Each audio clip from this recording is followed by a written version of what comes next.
Yesterday, December 7th, 1941, the United States of America was suddenly and deliberately attacked by naval and air forces of the Empire of Japan. I regret to tell you that very many American lives have been lost. But always will our whole nation remember the character of the onslaught against us.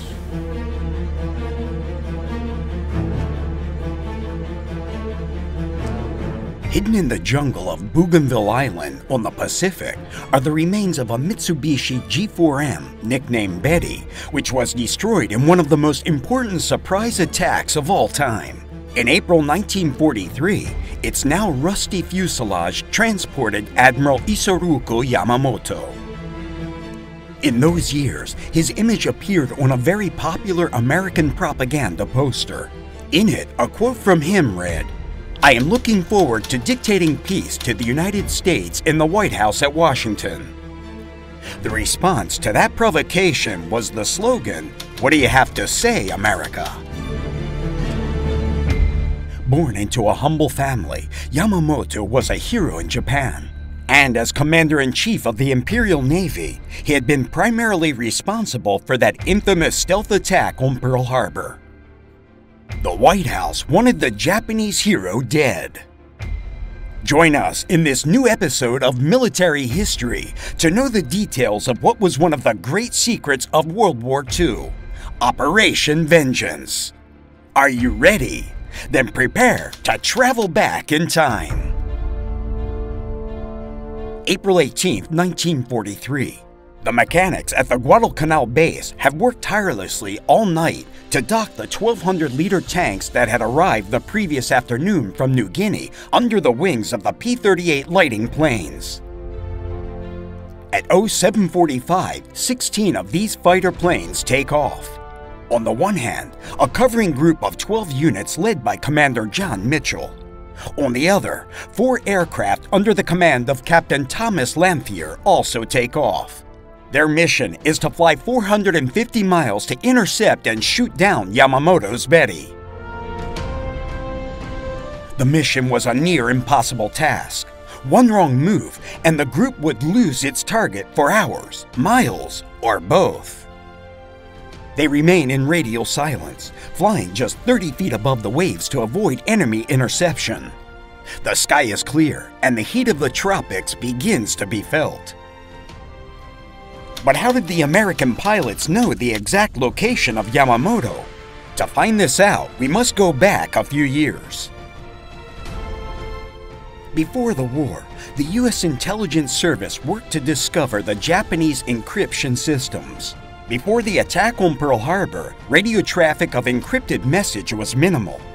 However, after December 7, 1941, the number of messages multiplied remarkably, as orders had to be communicated more efficiently by radio.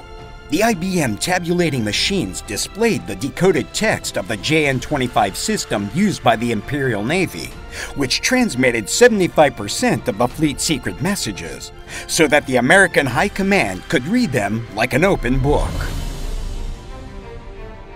This way, on the afternoon of April 13, 1943, the American radio unit in Hawaii intercepted and decoded a message. Yamamoto would leave on April 18th at 07:45 from Rabaul in a G4M Betty bomber, escorted by 5 A6M fighters. He would arrive at 0800 in the airspace of Balale, an island near Bougainville in the Solomon Islands. But why was Yamamoto so exposed and close to the front? After being defeated at Midway in June 1942 and Guadalcanal in February 1943, he had only one choice left: to plan a major offensive and personally supervise his men. Japan's 8th Fleet Naval Headquarters were so confident in the security of the JN-25 code that the itinerary was sent by radio message. In a few hours, the news flew through the offices. The United States had a chance to eliminate the Japanese genius of war. When General Douglas MacArthur heard the news, he wrote, "You could almost hear the rising sound of the thousands of gleaming white skeletons at the bottom of Pearl Harbor." They would finally have their revenge. The hasty plan would be to send a squadron to ambush the Japanese commander-in-chief's plane and shoot it down. However, there were some doubts.